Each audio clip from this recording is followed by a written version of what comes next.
Eu compartilhei essa mensagem na semana passada no 18H, e foi muito lindo porque Deus não tinha me dado essa palavra até domingo, período da tarde. E é muito louco quando muitas vezes nós estamos preparando uma mensagem, um sermão. Eu entendo a responsabilidade que eu tenho de estar nesse lugar e o privilégio que eu tenho de compartilhar. A última coisa que eu quero é que você perca o seu tempo aqui. Não quero que você perca o seu tempo, quero realmente que você saia daqui transformado por aquilo que o Senhor quer falar. Por isso, eu busco muito o que Deus quer que eu fale com cada um de vocês.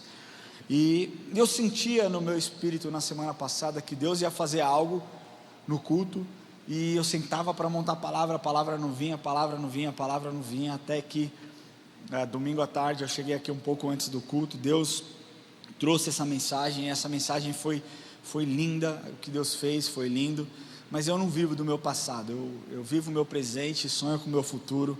Eu sei o que Deus vai fazer nesse culto, no culto das 11 horas, nem olhos viram, nem ouvidos ouviram, e nem jamais penetrou no coração de qualquer ser humano, porque Deus vai fazer uma obra extraordinária nessa manhã, em nome de Jesus. E eu quero que você entenda, se você está aqui pela primeira vez, nós somos uma igreja cristocêntrica. Tudo que nós fazemos apontamos para Cristo como o centro disso aqui. Então os holofotes não tem que estar no homem, não tem que estar no pastor, não tem que estar no levita, não tem que estar na house mix. Os holofotes tem que estar em Cristo, porque Ele é o dono de toda a verdade. Amém? Isso já faz parte da introdução da minha mensagem, mas eu quero, em paralelo, fazer uma pergunta para cada um de vocês aqui. Quantos aqui já receberam uma promessa? Sim? Levanta sua mão quem já recebeu uma promessa. Quem nunca recebeu uma promessa? Que vida triste. Vou prometer algo para você, que você vai sair daqui transformado em nome de Jesus. Nós recebemos promessa de tudo quanto é tipo, né? Quando no dia 1º de maio de 2010, quando eu casei com a Érica, eu prometi para ela que eu estaria junto dela até que Jesus me levasse, ou a levasse, ou viesse buscar a sua igreja, mas que nada nos separaria se não fosse a morte. Essa é uma promessa. Eu prometi para os meus filhos, no seu nascimento, quando cada um nasceu, eu fiz uma oração, entreguei a vida deles ao Senhor, e no ouvido deles, quando eles não entendiam nada, eu disse: filho, eu prometo que eu sempre estarei ao lado de você, eu sempre vou te proteger, eu sempre vou dar a minha vida se preciso, para que você tenha um futuro brilhante, e mesmo que você erre e cometa o pior dos pecados, eu ainda assim estarei ao seu lado, para te proteger, para te ajudar, e para te empoderar a cumprir tudo aquilo que você precisa cumprir na sua vida. Isso não quer dizer que eu falei para eles: eu vou passar a mão na sua cabeça por todo o erro que você cometer.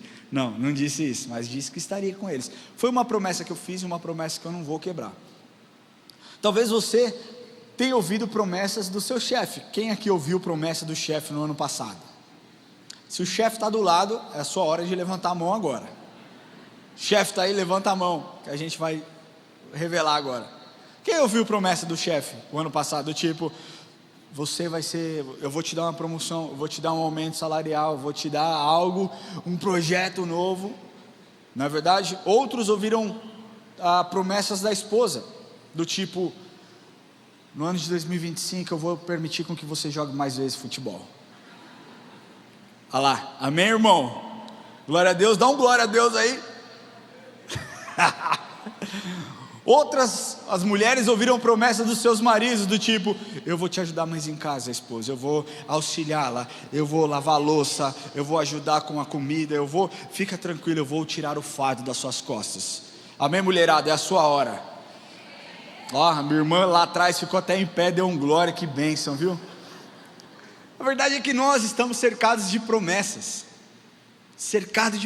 mas muitas dessas promessas, muitas vezes não se cumprem. E elas não se cumprem por inúmeras razões. Mas quando nós lemos a palavra do Senhor, nós vemos que o próprio Deus prometeu muitas coisas, seja através dos profetas ou através da própria voz do próprio Deus falando com aquelas pessoas. Por que eu estou fazendo esse paralelo? Você vai entender. Eu quero te falar que a promessa dos homens não tem nada a ver com a promessa de Deus. Isso é importante você entender.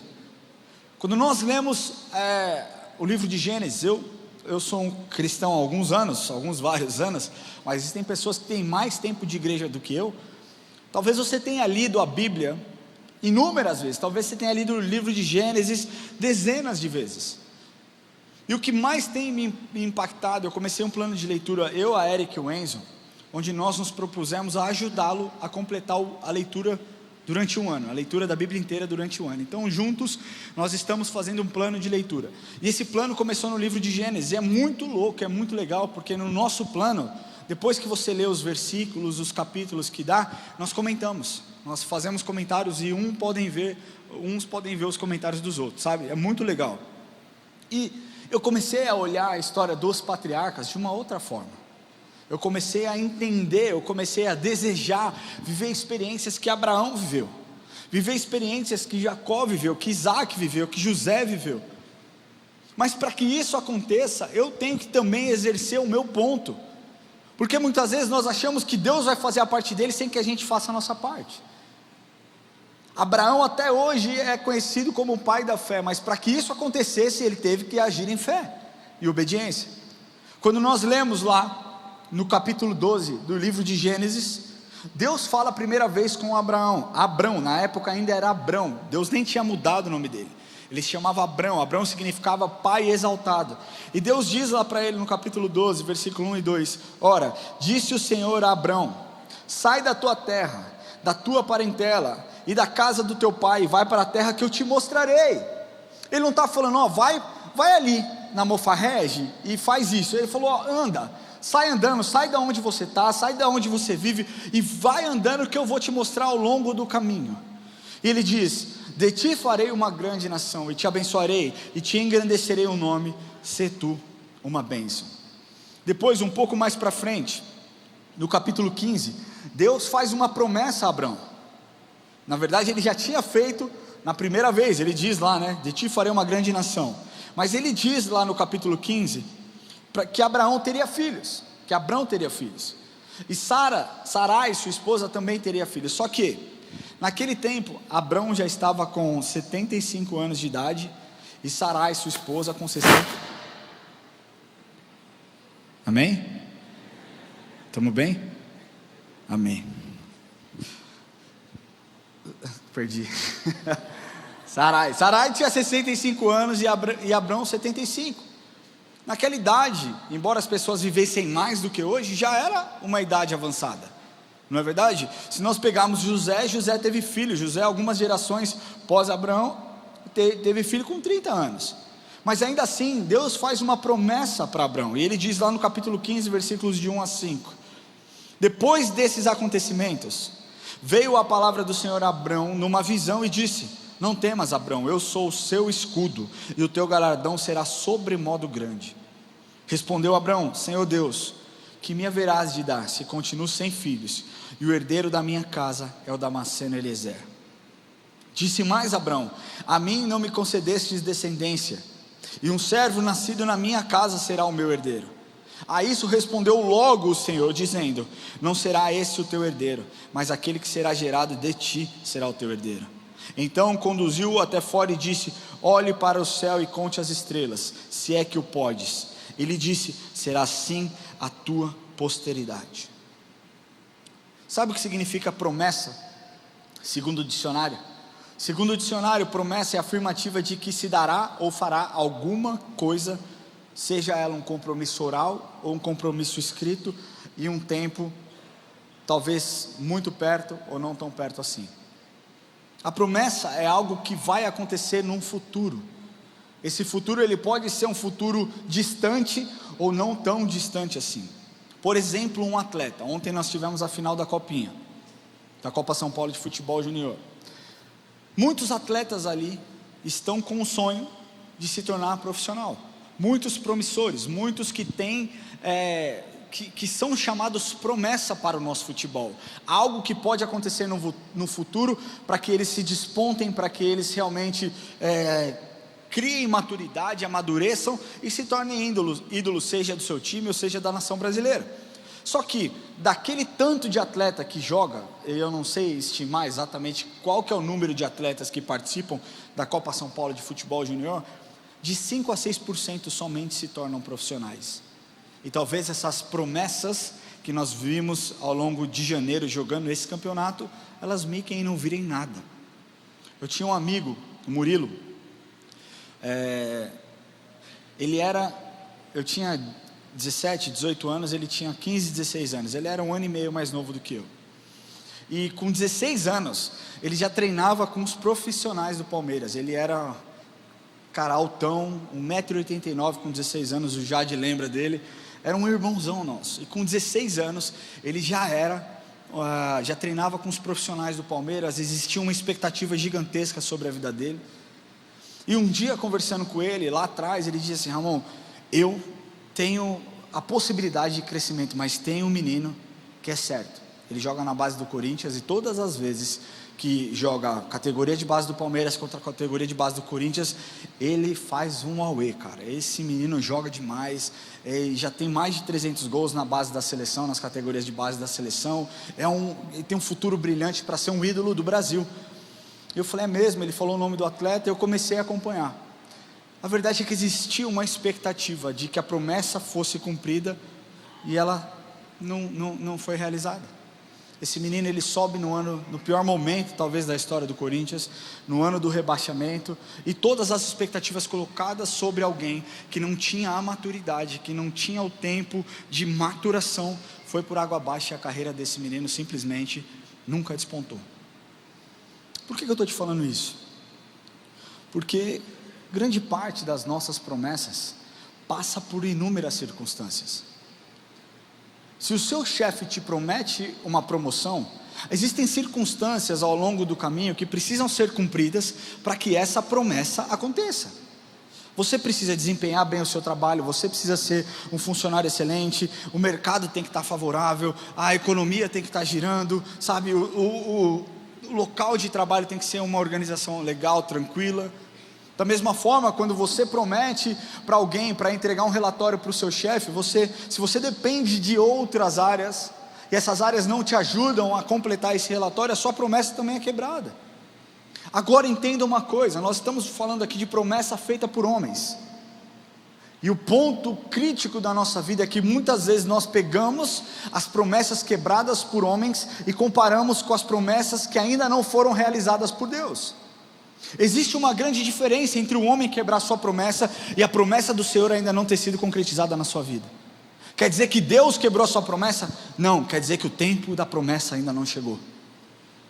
E eu estou aqui para te lembrar que existe uma promessa sobre a sua vida, que só você sabe. Talvez uma promessa que você ouviu lá na sua infância, talvez uma promessa que foi entregue para sua mãe, talvez uma promessa que o Senhor te deu e você tem dito ao Senhor: Deus, está demorando muito tempo. E o que o Senhor está te dizendo nessa manhã é: espere o meu tempo. Eu não vou acelerar o meu relógio para te agradar. Eu não vou acelerar o meu tempo para reparar os seus erros de querer antecipar algo que eu já escrevi. Eu quero te lembrar nessa manhã que se Deus te falou, se foi Deus que entregou essa promessa, Ele vai cumprir. Não importa o tempo que demore, vai acontecer. Vai acontecer.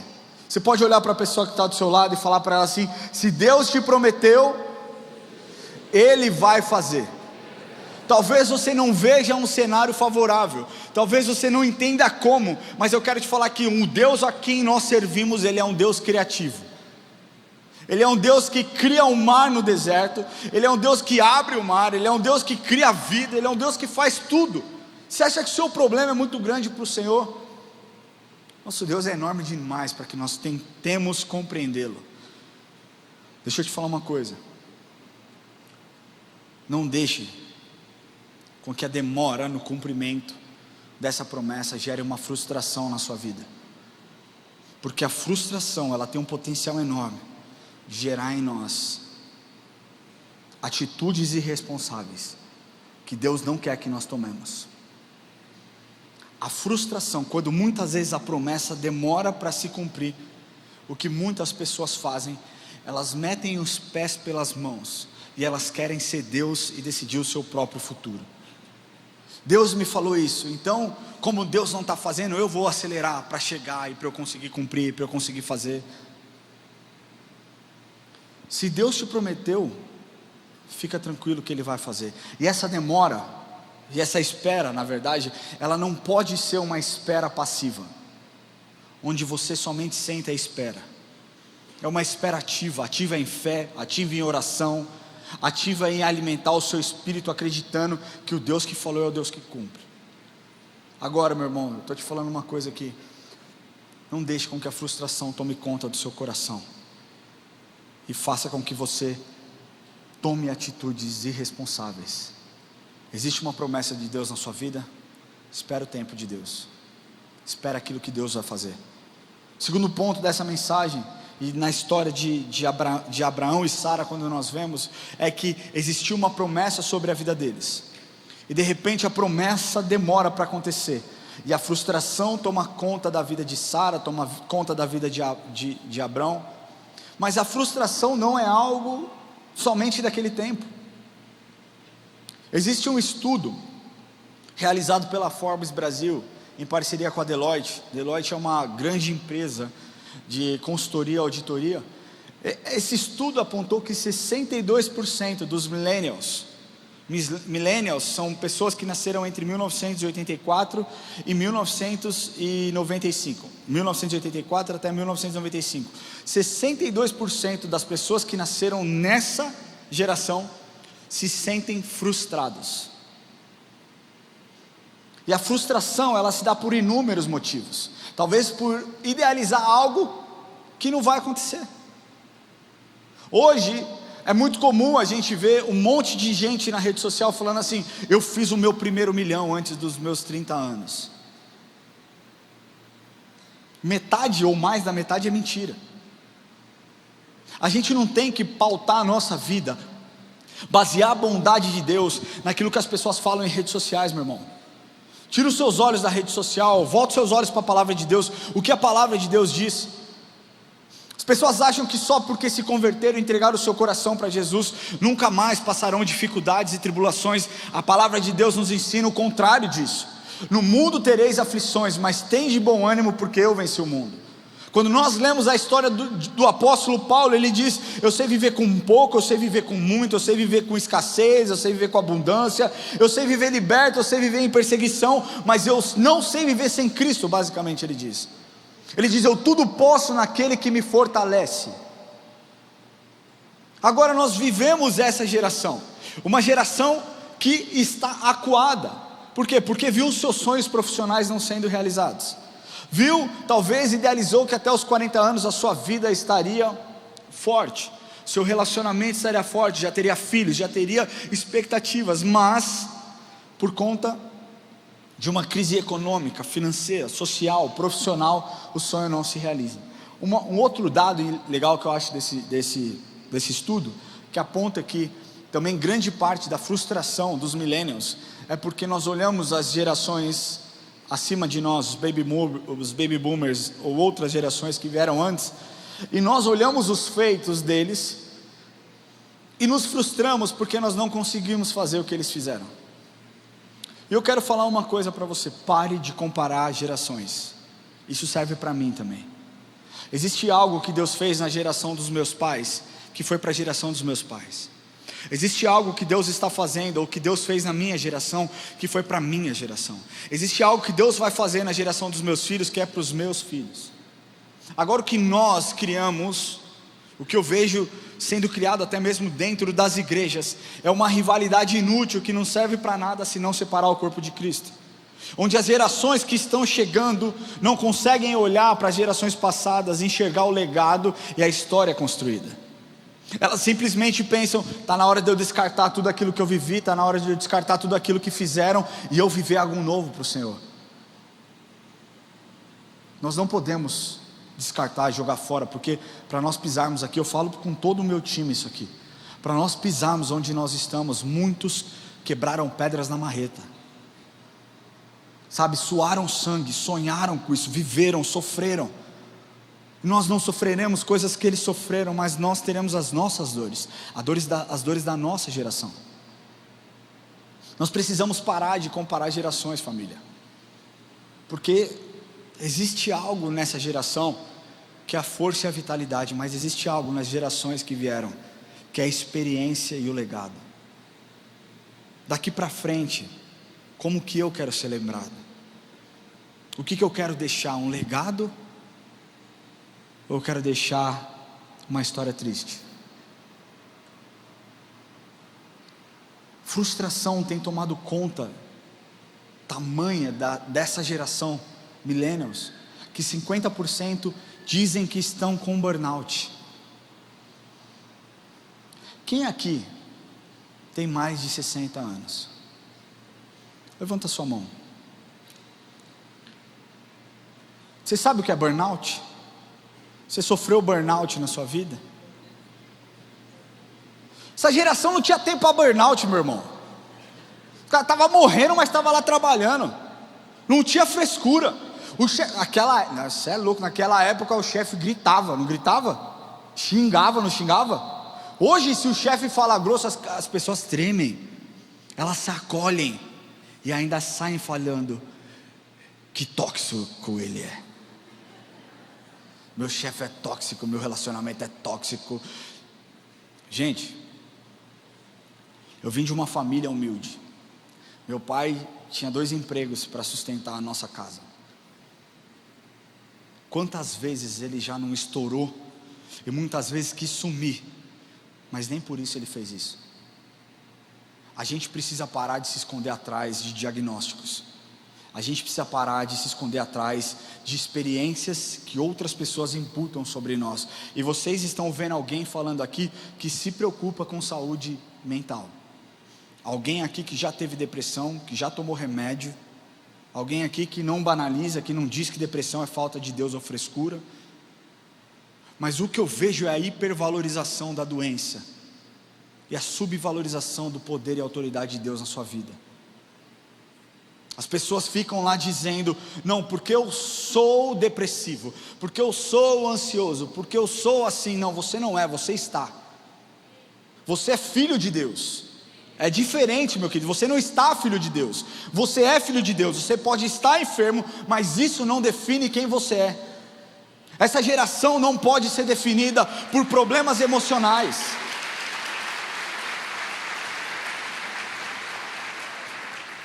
Agora, a gente fala às vezes mais bravo com algumas pessoas, e elas ficam acuadas, tremendo. Para que eu estou com crise de ansiedade. Cara, você fazendo isso, você descredibiliza quem realmente sofre com isso. Porque existem pessoas com crise de ansiedade gravíssima. Deixa eu te contar uma coisa. Às vezes eu tenho os meus momentos de estar tão nervoso que o ar não entra, que eu tento respirar, não vem ar, cara.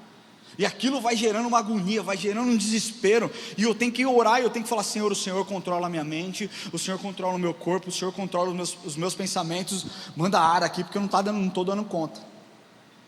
E é o que Deus faz. Por que eu estou te falando isso? Eu não estou menosprezando o seu sofrimento, não, cara. Mas o que eu estou te falando é que as gerações hoje vivem frustradas, porque não entendem que a promessa de Deus demora um tempo para ser realizada. É a geração micro-ondas, tudo em 30 segundos. Quer tudo em 30 segundos. Cara, os meus filhos, eu tenho uma raiva quando eu estou assistindo um desenho e eles estão lá, apertando para pular a introdução. Na minha época, quando eu assistia Chaves, eu tinha que esperar a propaganda da telecena que ninguém suportava. E não tinha como passar para frente. Hoje não, eles não conseguem esperar uma introdução de 10, 15 segundos. Essa é a realidade, cara. Muitas vezes a frustração destrói a nossa fé. Quantos aqui não conhecem pessoas que tiveram uma promessa, se frustraram porque acharam que não aconteceu no tempo e se afastaram de Deus? Quantos aqui não conhecem pessoas que já viveram isso? Essa é a realidade. É no momento de frustração, meu irmão, que você precisa aumentar a sua fé. É no momento de frustração que você precisa buscar mais a Deus. É no momento de frustração que você precisa de mais intimidade. Você está frustrado, não busque resposta em pessoas. Dobre o seu joelho e fale: Senhor, o que está acontecendo? Senhor, onde está a sua promessa? O Senhor me prometeu, o que está acontecendo? Me mostra o processo, o que eu tenho que fazer. Mas muitas vezes, diante de uma espera, nós não respeitamos o tempo de Deus. porque nós queremos que Deus faça na hora que nós entendemos que é bom, na hora que a gente quer que aconteça. Mas eu quero te falar que Deus não vai se antecipar porque você quer. Então cuidado para que você não tome uma atitude impensada, porque Deus também não vai mexer no relógio dele para arrumar a besteira que você fez. Talvez você só atrase aquilo que o Senhor tem. Prova disso é Sara. Sara ficou frustrada. Sara talvez viu toda uma geração, pessoas, filhas dos seus amigos nascendo, pessoas vindo, novas, ela chegando, imagina ela, não, Deus tem uma promessa sobre mim, sobre o meu marido, sobre mim, porque Sara era casada com Abrão, não é verdade? Sim ou não? Então você pensa que ela sabia que Deus tinha uma promessa, e aí vem a Maria, fala, Sara, eu estou grávida. Aí vem não sei quem, fala, Sara, eu estou grávida. Aí ela vê o milagre acontecendo, a promessa que era dela, sendo realizada na vida de todas as outras pessoas, e a promessa dela não acontecia. Talvez você viva isso, aquilo que Deus entregou para você, você vê sendo realizado na vida de todo mundo, menos na sua. Não faça como Sara, espere pacientemente no Senhor, porque olha só o resultado. Gênesis 16, 1 e 2. Ora, Sarai, mulher de Abrão, não lhe dava filhos, tendo porém uma serva egípcia, por nome Agar, disse Sarai a Abrão, eis que o Senhor me tem impedido de dar luz, filhos. Já meteu a culpa em Deus, né? Eis que o Senhor tem me impedido de dar filhos, ou seja, já não confia tanto na promessa assim de Deus. Deus falou, mas acho que não vai acontecer. Toma, pois, a minha serva, e assim me edificarei com filhos por meio dela. Deus pediu isso para Sara? Sim ou não? Deus falou o que para Abraão? Você será pai de multidões, de nações. Deus não falou, Sara, você vai ser mãe de nações por meio da sua serva. Mas para adiantar algo, ela entende que talvez não seja na vida dela, mas seja através de outras pessoas. E ela diz para Abraão, vai lá, tenham relações com Agar e venha, e então o filho, e o filho dela vai ser meu filho, e vai ser uma bênção. Você entende que a sua frustração tem um potencial enorme para te influenciar a tomar decisões que Deus não quer que você tome, para entrar por portas que Deus não quer que você entre, para se relacionar com pessoas que Deus não quer que você se relacione. Pessoas frustradas têm a tendência de se rebelar contra Deus. Pessoas frustradas têm a tendência de imputar a culpa a Deus, quando Deus não é culpado de nada. Eu tenho um amigo, que ele perdeu um emprego, faz um tempo essa história já, mas eu gosto de contar porque retrata bem.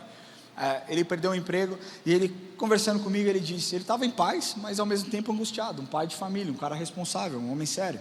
Ele falou, cara, eu preciso de um emprego, né? E vamos orar, você me ajuda a orar, você ora por mim? Eu falei, cara, vamos orar, vamos fazer uma campanha. A gente fez uma campanha curta de oração, e logo assim, em 5 dias ele foi chamado para trabalhar em uma multinacional, feliz da vida, cara. Nossa, Deus respondeu a minha oração, glória a Deus, uau, Deus é incrível, como Deus é fiel. E eu falei, caramba, minha conexão com Deus é incrível. Eu pedi, Deus fez, uau. A gente sabe que não é assim, mas Deus tinha um plano, e Deus abriu a porta, e ele foi para essa multinacional. Meu irmão, passaram-se 2 meses. Ele virou para mim e falou assim, você não sabe. Eu falei, o que? Deus abriu outra porta. Eu falei, calma, a gente orou por uma porta, Deus abriu, aí você em menos de 2 meses diz que Deus abriu outra porta. Não seria mais fácil Deus já abrir essa porta direto? Né? Eu falei, porque Deus não é um Deus de confusão, por que Ele criou tudo isso? Por que Ele... Eu falei, cara, não faz sentido, espera, ora, não, já tomei minha decisão, o salário é bem melhor. E eu lembro de uma frase que eu disse para ele, eu falei, olha, nem tudo que é bom vem de Deus, nem tudo que aparentemente é bom vem de Deus. Conversa com a sua esposa, cara, conversa com pessoas que você, do mercado, que ele diz, não, já conversei, já tomei minha decisão. Eu falei, então tá bom, Deus te abençoe e tal, é isso aí. Essa decisão quase custou o casamento dele, porque ele tinha que trabalhar tanto que ele não tinha tempo para sua família. Ele tinha que trabalhar tanto que a família ficou em segundo plano, a esposa ficou cobrando, e em menos de 5 meses ele pediu demissão e ficou novamente sem emprego. Foi Deus quem abriu essa porta? Não. Ele entrou por essa porta, por quê? Porque havia uma promessa sobre a vida dele no passado, de que ele seria próspero, de que ele seria bem sucedido, de que o Senhor estaria com ele, e ele não esperou o tempo de Deus. Você precisa entender que a frustração, ela tem um potencial de te motivar a fazer com que você desista da promessa que existe sobre a sua vida. A verdade é que todos nós, em algum momento das nossas vidas, passaremos por frustração. Quem está vivendo um período de frustração? É normal, cara. Vai ter dia que você vai se sentir, vai ter vezes que você vai se sentir assim. Mas depois que Deus cumpre tudo aquilo que Ele fez, a minha pergunta que eu deixo é: qual foi o nível de incredulidade que você atingiu? Qual foi o nível de incredulidade que você atingiu? Mais uma vez eu quero te falar que é no momento de frustração que você precisa buscar o Senhor, que você precisa aumentar a sua adoração, a sua busca, o seu tempo, a sua intimidade, porque somente quando você faz isso, a fé é gerada dentro de você. Existia uma promessa sobre Abrão, sobre Sara, sobre a sua família, de que eles seriam numerosos. A frustração tomou conta, fez com que Sarai tomasse a decisão errada. E aqui também fica a dica: mulheres, vocês percebem na Bíblia a influência que as mulheres têm sobre os homens. Isso aqui não é brincadeira. Mulher tem um potencial enorme de fazer com que o homem tome boas decisões, mas também fazer com que o homem tome decisões erradas. Vocês são incríveis. Outro dia eu brinquei com meu cunhado, eu falei: Ivan, mulher é mulher, né, cara? Mulher é mulher. Quando ela pede, você já entende que ela não está muito bem pedindo, é quase uma ordem camuflada. Aí eu brinquei com ele, eu falei: você acha por acaso que a Eva chegou para Adão e falou assim: olha, Adão, meu maridinho, limpou a maçã aqui, falou: dá uma mordidinha aqui. Ela deve ter dado para ele e deve falar: come logo isso aí e para de me encher o saco. Logicamente que isso é uma brincadeira, mas mulheres, vocês podem influenciar positivamente o seu marido. Sara exerceu uma influência negativa, e a consequência disso é que Abrão tem relações com Agar, Agar dá luz a Ismael, e uma das histórias mais tristes que eu acho na Bíblia é quando Abrão expulsa Agar da sua casa, porque Sara pediu. Lógico que Deus é um Deus fiel, Deus é um Deus de alegria, Deus é um Deus, sabe, que provê todas as coisas, e proveu, e fez também de Agar, de Ismael, numerosos, poderosos. Mas olha a briga que existe hoje. Os muçulmanos acreditam que Ismael é o filho da promessa, os cristãos acreditam que Isaac é o filho da promessa, e existe essa briga gerada por conta de uma atitude impensada. Mas quando você entende que você precisa esperar no Senhor, você entende que você precisa exercer a fé durante a promessa. Cara, tocar pandeiro depois que o mar abriu é fácil. É moleza você celebrar o Senhor quando tudo aconteceu. Quero ver é no momento de perrengue, que as coisas não estão dando certo, você levantar a sua voz e falar: Senhor, ainda que a figueira não floresça, ainda que não haja fruto na vide, ainda que, sabe, o meu rebanho se acabe, ainda assim eu exultarei e confiarei no Deus da minha salvação. Isso é difícil. A oração de Abacuque, talvez uma das mais fortes que eu li em toda a Bíblia. Só que isso é resultado de fé. Fé é essa que te leva a um outro lugar no relacionamento. Fé é você acreditar que as coisas vão acontecer, mesmo quando elas não parecem que vão acontecer. Fé é você acreditar mesmo quando tudo caminha para o oposto daquilo que o Senhor te prometeu. Fé é você olhar e acreditar que de alguma maneira o Deus Criador, o Deus que faz todas as coisas, vai cumprir aquilo que Ele falou sobre a sua vida, vai honrar a sua palavra. Nós vivemos numa sociedade que não dá tanto valor para o nome. A gente, você vê, né? Pais colocam nomes nos filhos não por conta do significado real do nome, mas pelo que aquele nome representa naquele momento. Então, você vai ver, pesquisa depois do Neymar, quantos Neymares existem registrados hoje no Brasil. Pesquisa quantas Anitas existem registradas. Cara, é assim.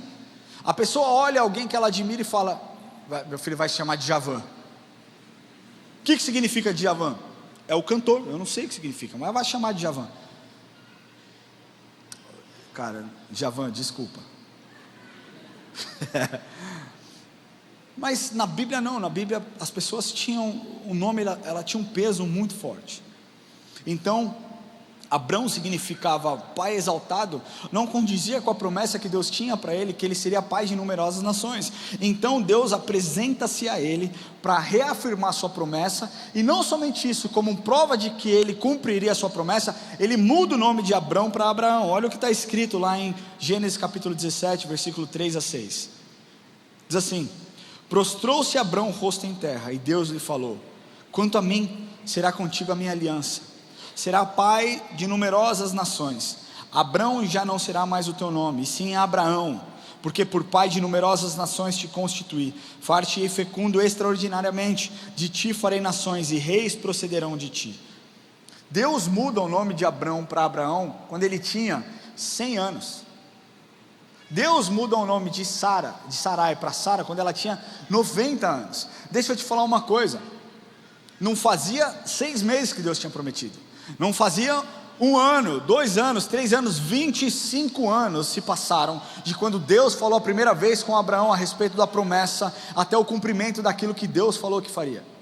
25 anos, e nós não conseguimos esperar 1 ano, 2 anos, nós queremos adiantar o relógio de Deus, nós queremos antecipar as decisões que o Senhor já tomou lá na eternidade.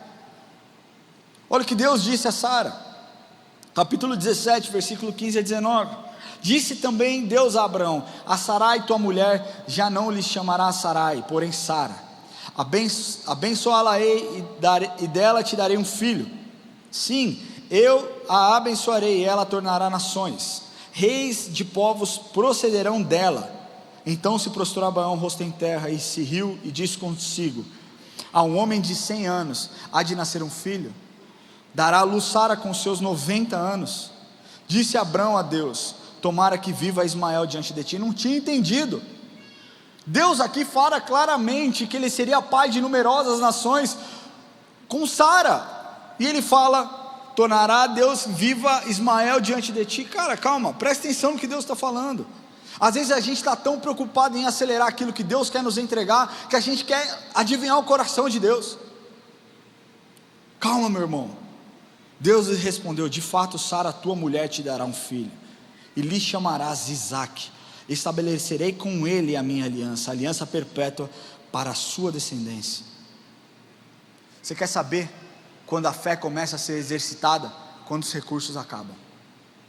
Quando o recurso humano acaba, a fé começa a ser exercitada. É assim em todos os aspectos da nossa área. Quando as pessoas estão mais desesperadas, quando as pessoas não têm mais resposta, não têm mais vida, não conseguem mais pensar fora da caixa, é que elas pensam: puxa vida, agora eu preciso orar. Por que você não muda, meu irmão, não inverte? Existem decisões que você tem buscado tomar, captando recurso para a sua empresa. Talvez você esteja, contratando os melhores coaches para te ajudar nesse processo. Talvez você esteja contratando as melhores equipes motivacionais para te ajudar a desenvolver unidade na sua empresa, quando muitas vezes joelho no chão, oração, consagração, separação resolve todos os seus problemas. A gente está lá: Senhor, faça algo na minha história, faça algo na minha vida, mas o nosso coração já está pensando em como ajudar o Senhor. Deus não precisa da sua ajuda, Deus precisa da sua fé e obediência.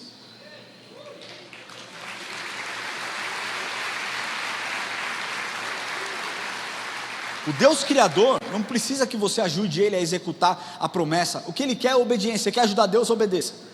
Você quer obedecer a Deus? Tenha fé. Siga os princípios, não queira antecipar, meu irmão. Existem mulheres aqui que têm promessa que vão se casar.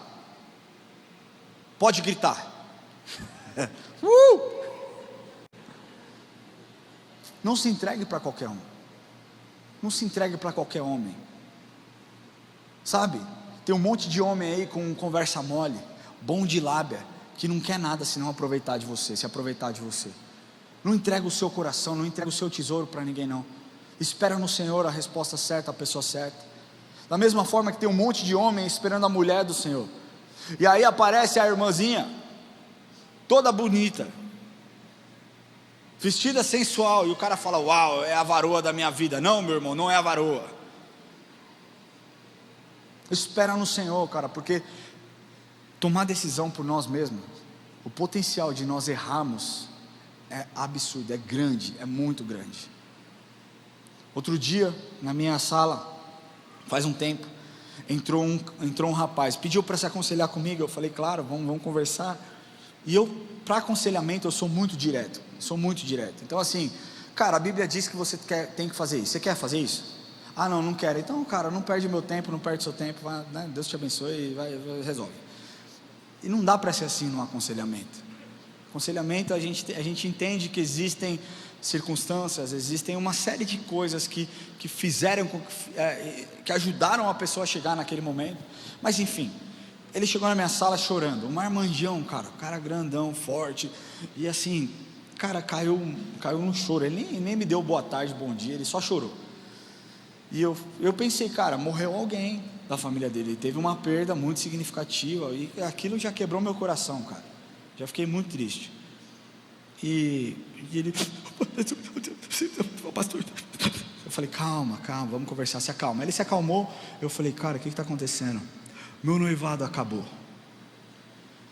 Cara, eu também não desvalorizo o noivado, porque o noivado é a preparação para a concretização de uma instituição criada antes mesmo da igreja, a família, né? Eu falei: poxa, cara, que triste, eu sei que você devia estar cheio de expectativa, cheio de sonho, e me conta o que aconteceu. E ele falou: ela me traiu. Aí ele falou: ela me traiu. Eu já pensei: que bom que acabou, pelo menos ela se ajeita, você se ajeita, ela tem um encontro com Deus verdadeiro e a vida segue. E ele falou, e eu falei: caramba, cara. Eu falei: poxa, vamos olhar pelo lado bom. Ele falou: não tem lado bom. Por que Deus fez isso comigo? Eu falei: por que Deus fez o quê? Por que Deus permitiu que eu conhecesse ela, me relacionasse, e que ela me largasse porque ela achou outro? Aí eu fiquei mais bravo, né? Por quê? Porque eu não gosto quando as pessoas tiram a responsabilidade de si e terceirizam a responsabilidade. Eu acredito que nós somos responsáveis pelas nossas falas, por aquilo que nós fazemos, e nós precisamos tomar esse lugar de entender: eu sou responsável por aquilo que eu fiz. E eu falei para ele, eu falei: calma lá, irmão, deixa eu te fazer uma pergunta. Quando você começou a namorar essa pessoa, você orou ao Senhor? Você falou: Senhor, me mostra quem é a mulher que o Senhor tem para mim? Me mostra quem é a tampa da minha panela? Me mostra quem é, sabe, me mostra. Ele falou: não. Eu falei: então, cara, aí você não pergunta para Deus, e aí quando dá errado a culpa é de Deus? Eu falei: a culpa é sua, que escolheu sem a anuência de Deus. Arque com as consequências, cara. Tire disso uma boa lição. Na próxima vez, quando você for escolher, ore, peça para Deus ajuda. Aí ele saiu da minha sala, nunca mais voltou. Fim da história. Por que eu estou falando isso? Porque nem todo mundo gosta de ouvir a verdade. Você quer que Deus faça algo na sua vida? Pergunte para Deus. Você quer se juntar com alguém profissionalmente, porque Deus te disse que você abriria um negócio? Peça para Deus, fala: Senhor, quem é a pessoa? Me mostre, e Ele vai entregar nas suas mãos. Agora, não queira se unir a qualquer um só porque Deus te deu uma promessa. Deixa com que Ele cumpra a promessa dele. Fé, meu irmão, é isso. É você crer que Ele vai dar um jeito de fazer. Por mais louco que pareça a resolução, o meio, o método, Deus é um Deus criativo, e se Ele prometeu, Ele vai cumprir, de um jeito ou de outro, Ele vai cumprir. Amém? E por último, quando nós exercemos um nível de fé extraordinária, nesse ponto nós vivemos a experiência sobrenatural, de ver a promessa sendo concretizada nas nossas vidas. No capítulo 18, Deus aparece novamente para Abraão e para Sara, e diz a eles: olha, cadê Sara? E Deus pede para que Abraão prepare um monte de comida. Ele pede para Sara ir buscar as coisas. Depois vocês podem ler.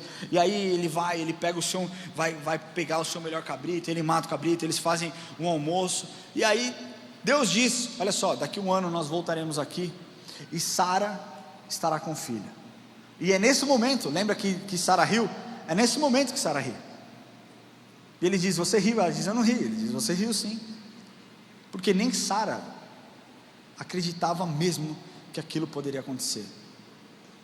Deus precisa da sua obediência, meu irmão. Deus quer o seu coração.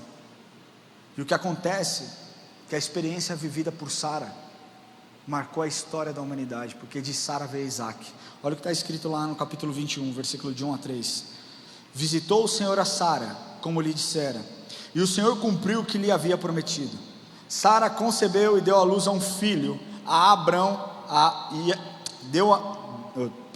Sara concebeu e deu luz a um filho a Abraão na sua velhice, no tempo determinado que Deus lhe falara.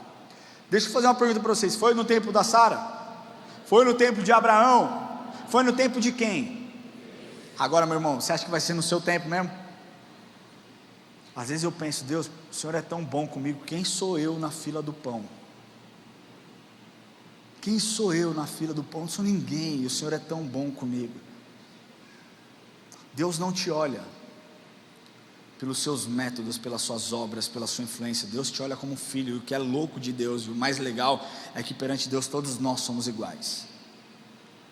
Agora, existem aqueles que obedecem e aqueles que não obedecem, mas presta atenção: no tempo determinado de que Deus lhe falara, ao filho que lhe nasceu, que Sara lhe dera à luz, pôs a Abraão o nome de Isaque. Quando nós obedecemos em fé, nós vivemos a experiência do cumprimento da promessa de Deus. Experiência é o resultado daqueles que esperam pacientemente no Senhor, através da fé que nós temos que ter. Meu irmão, nessa manhã eu sinto de te lembrar que se Deus te entregou uma promessa, Ele vai cumprir. Não é tempo de você olhar o que Deus tem feito na vida de outros. Não é tempo de você olhar o que Deus tem feito na vida do seu vizinho, na vida do seu primo, na vida do seu pai, na vida do seu tio. Deus tem uma promessa sobre a sua vida, e essa promessa Ele vai cumprir, porque nós entendemos e acreditamos que Ele não é homem para que minta, e nem filho do homem para que se arrependa. Pode demorar alguns anos, podem passar períodos e estações na sua vida, mas se Deus falou, Deus vai cumprir, em nome de Jesus. Queria pedir que você feche seus olhos onde você estiver. Primeiro eu quero orar com você, que entrou aqui hoje, talvez pela primeira, segunda, terceira, quinta vez, e nunca tem entregue o seu coração para Jesus.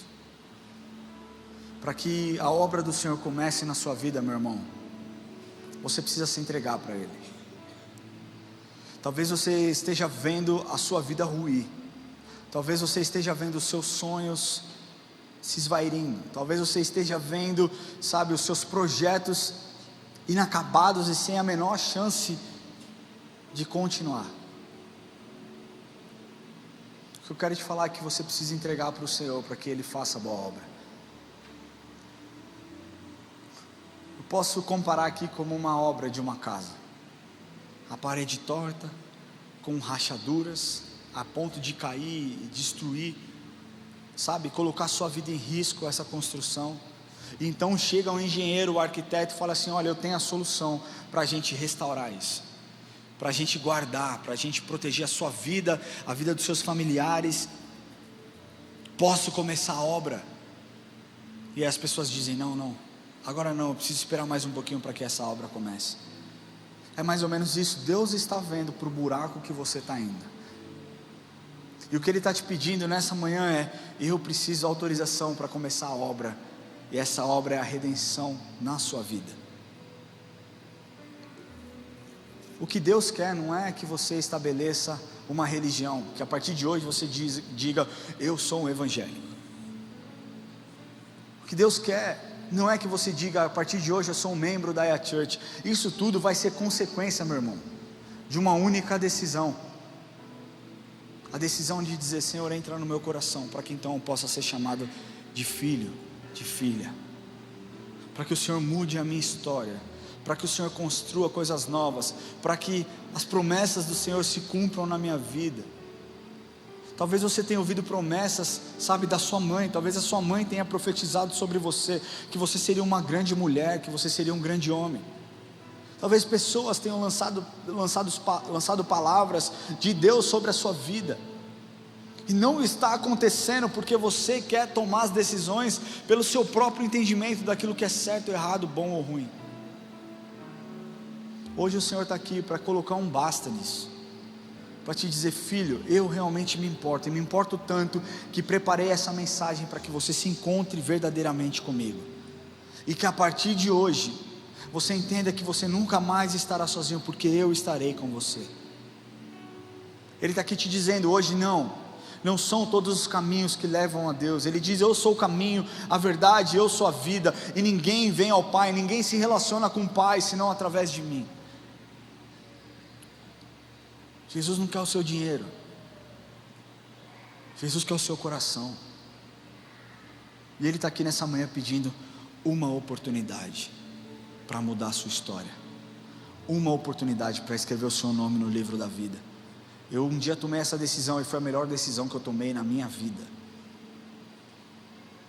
Você tem a oportunidade de falar nessa manhã: Senhor, eu não tenho muito para te entregar, mas o que eu tenho é o meu coração. É isso que você quer? Então está aqui o meu coração. Apocalipse diz: eis que estou à porta e bato. Ele está batendo na porta de todos os corações aqui. Alguns vão abrir, e Ele diz: aqueles que abrirem, eu entrarei, cearei com ele e ele comigo. Mas alguns vão dizer: não, hoje eu não quero. Nós somos responsáveis pelas nossas decisões, e você pode tomar a melhor decisão da sua vida hoje, entregando o seu coração para Jesus. Se você deseja entregar o seu coração para Jesus, levante a sua mão onde você estiver, e nós vamos orar juntos, em nome de Jesus. Existe alguém que deseja entregar o coração para Jesus? Levante a sua mão, fique com a sua mão levantada para que nós possamos te enxergar. Alguém veio aqui? Se você existe aqui, glória a Deus pela sua vida. Se você puder ficar em pé no seu lugar para que eu consiga te enxergar. Se você puder ficar em pé, você que deseja entregar o seu coração para Jesus, fique em pé para que nós possamos te ver. Não tenha vergonha, não tenha medo, cara. Eu não quero te pedir nada, eu só quero orar com você nessa manhã. Vai ser a melhor decisão. Glória a Deus pela sua vida. Eu te vejo aí, Deus te vê, eu te vejo também. Existe mais alguém? A igreja de olhos fechados. Senhor, nós declaramos liberdade do Teu Espírito sobre esse lugar, Senhor. Nós declaramos que nenhuma cadeia, nenhuma corrente, nenhum mal, Senhor, segurará a Tua presença nesse lugar, Senhor. Nós declaramos liberdade do Teu Espírito, tocando os corações, transformando as histórias em nome de Jesus. Eu queria pedir que você que deseja entregar o seu coração para Jesus, que você venha aqui à frente e nós vamos orar com você. Sai do seu lugar, vem aqui à frente, nós queremos orar junto. Glória a Deus pela sua vida. Não tenha vergonha, meu irmão. Sai do seu lugar. Se você deseja entregar o seu coração para Jesus, você é responsável pelas suas escolhas. Talvez você esteja escolhendo tantas coisas ruins ao longo dos anos. Talvez a sua história seja uma história de escolher coisas erradas. E hoje você decide colocar um basta e falar: Senhor, eu cansei de escolher errado. A partir de hoje eu escolho o Senhor. Eu escolho o Senhor todos os dias. A minha vida é sua, os meus sonhos são seus, os meus planos são seus. Toma aqui o meu coração. Existe mais alguém que deseja entregar o coração para Jesus? Essa é a hora. Se você deseja e não tem coragem, pega na mão da pessoa que te trouxe e fala assim: me leva lá na frente, para eu não ir sozinho, que eu tenho vergonha. Glória a Deus. Coloca a mão no seu coração, você que decidiu por isso. Se você está nos assistindo online e também deseja fazer essa oração, que você, depois de repetir essa oração, aponte a câmera do seu celular para esse QR Code que aparece aí. Vamos juntos orar e te ajudar, amém? Repita comigo assim: Senhor Jesus, hoje eu entrego o meu coração em suas mãos. Jesus, eu peço perdão pelos meus pecados. Eu confesso o Senhor como o meu Senhor e o meu Salvador. Escreva o meu nome no livro da vida e me ajuda, Espírito Santo, a tomar as melhores decisões da minha vida. Senhor, eu oro por cada um dos meus irmãos que decidiram por essa entrega. Nós te agradecemos, Deus, por essas duas pessoas, ou por mais que talvez estejam nos assistindo online. O Senhor é o dono de tudo, Senhor. O Senhor é o dono das nossas vidas, do nosso tempo. Que o Senhor mostre a eles o Deus de amor que o Senhor é, que eles possam estar cheios da sua presença, cheios da sua paz, cheios da sua graça. Abençoe os meus irmãos e as minhas irmãs, Pai, em nome de Jesus, amém. Eu queria pedir que você seguisse o time de consolidação. Nós vamos orar com vocês, ninguém vai pedir nada, a gente só quer realmente conversar com cada um de vocês, orar individualmente. Se vocês puderem seguir eles ali, eu vou continuar orando com a igreja agora.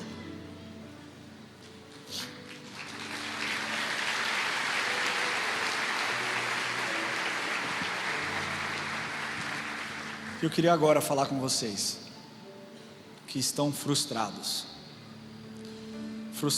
por ver a promessa que Deus derramou sobre a vida de vocês se cumprindo em tantas outras pessoas, e talvez na sua vida não esteja acontecendo.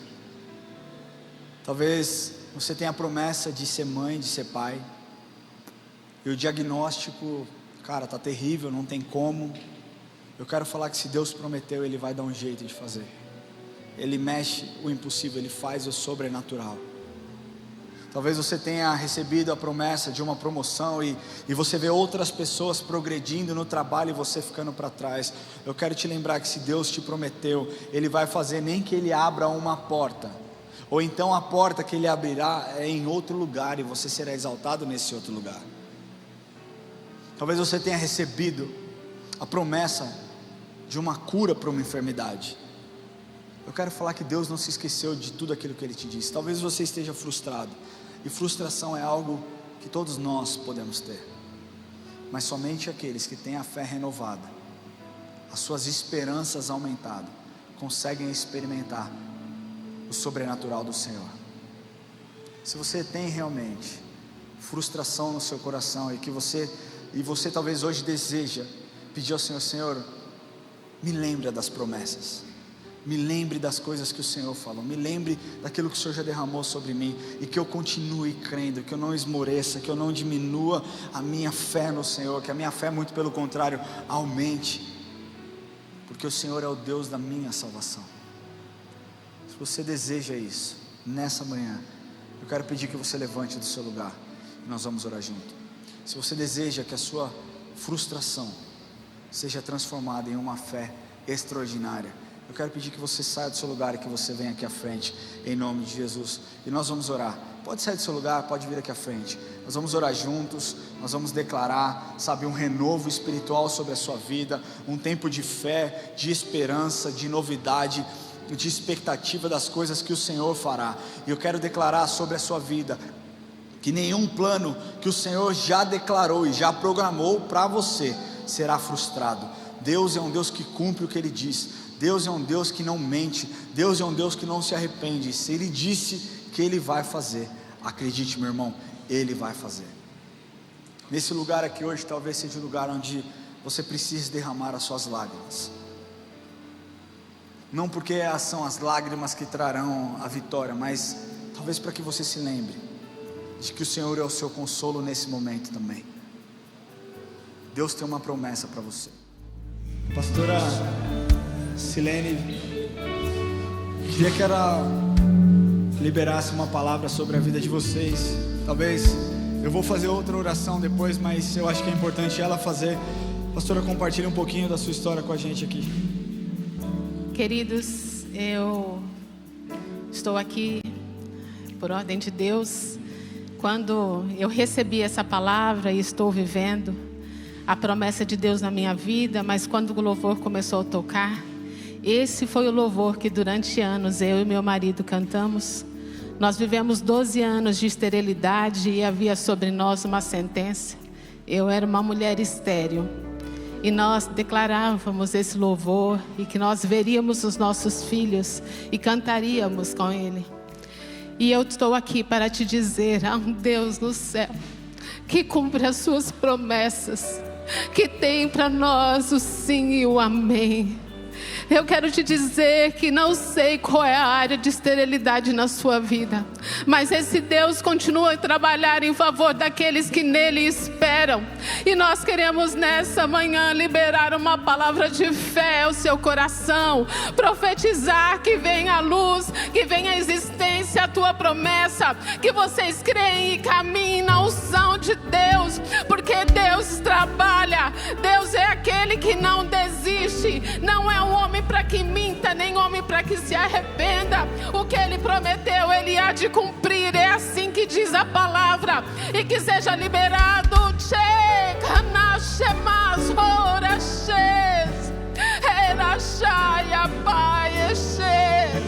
que os anjos do Senhor trabalham, que há um decreto no céu de bênção sobre a tua vida. Não deixe que as circunstâncias apaguem a unção, a palavra e a promessa de Deus no seu coração. E que essa palavra seja força, que seja fé para te impulsionar, para crer e viver a promessa do Senhor sobre você e sobre a sua casa, em nome de Jesus.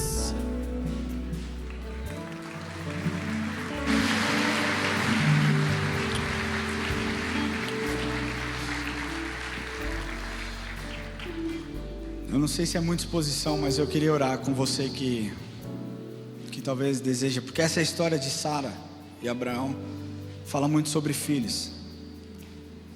Eu sei que talvez muitos aqui tenham tido essa promessa de ter filhos, e como a pastora orou, a estéril não consegue ter, ou então o marido que por alguma razão também não consegue. Eu quero orar especificamente por você. Quero orar e liberar uma palavra de que, assim como quando Deus visitou Abraão e Sara para reafirmar a promessa, e Ele diz que dentro de 1 ano Ele voltaria e Sara já estaria com Isaac em seus colos, em seu braço.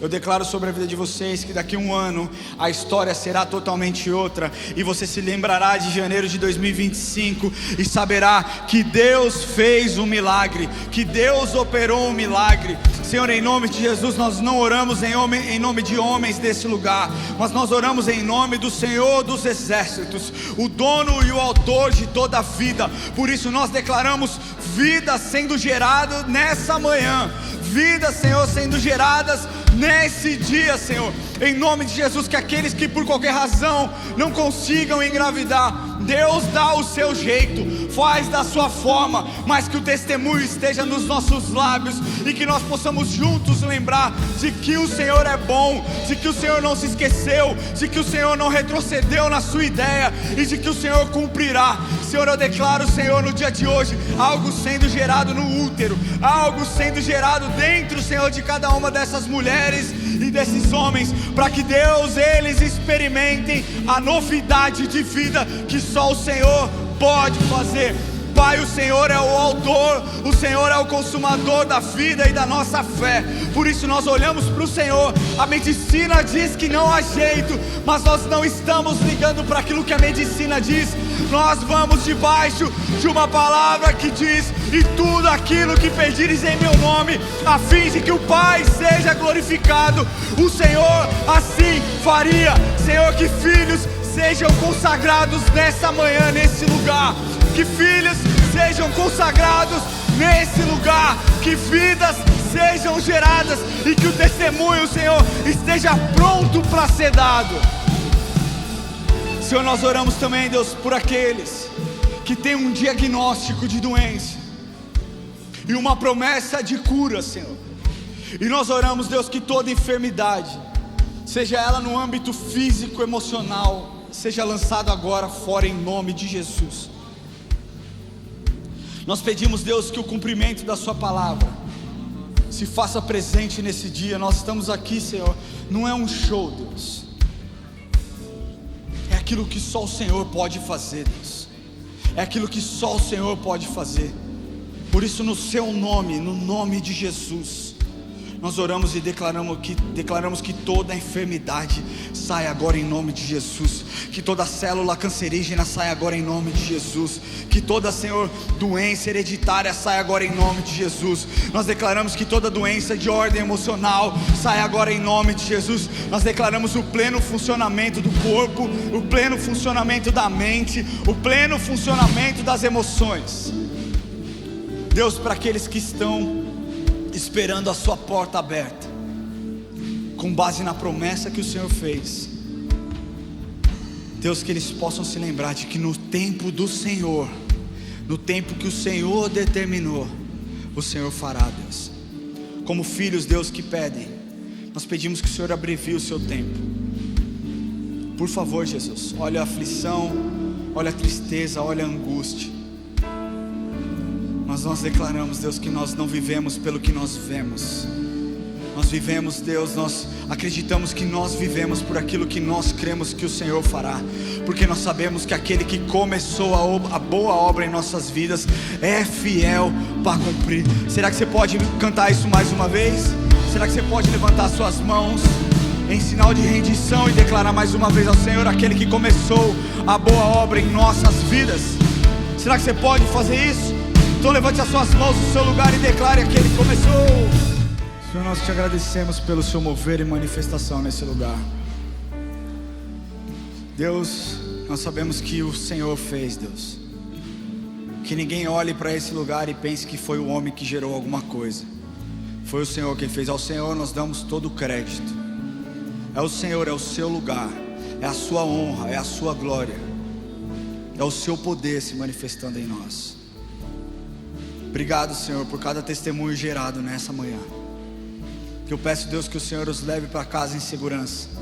Que o Senhor dê uma semana abençoada para cada um deles. Eu declaro, Senhor, que eles lembrarão dessas etapas, desses estágios. E que eles saberão, Deus, que só o Senhor é Deus. Que eles não percam a fé, que eles não percam o olhar para aquilo que realmente importa. Só o Senhor é Deus e só o Senhor faz. Deus abençoe, Senhor. E também quero orar, Deus, por todos os adolescentes e crianças que voltam para as escolas amanhã. Deus, que o Senhor os proteja nesse ano letivo. Que o Senhor proteja os nossos filhos contra qualquer abuso, contra qualquer cilada, contra qualquer ataque de Satanás que tire deles o propósito que o Senhor já tem sobre a vida deles. Todas as experiências ruins, Deus, que possam ser quebradas em nome de Jesus. Eu declaro sobre a minha casa, sobre os meus filhos e sobre os filhos dos meus irmãos aqui, irmãs. Deus, onde os nossos olhos não estão, os teus anjos estão guardando. Em nome de Jesus, Pai. Nós oramos encerrando. Pai nosso que estás no céu, santificado seja o teu nome. Venha a nós o teu reino. Seja feita a tua vontade, assim na terra como no céu. O pão nosso de cada dia nos dai hoje. Perdoa as nossas dívidas, assim como nós perdoamos os nossos devedores. E não nos deixes cair em tentação, mas livra-nos do mal. Pois teu é o reino, o poder e a glória para sempre. Amém. Que Deus te abençoe, meu irmão. Que você tenha um domingo abençoado em nome de Jesus.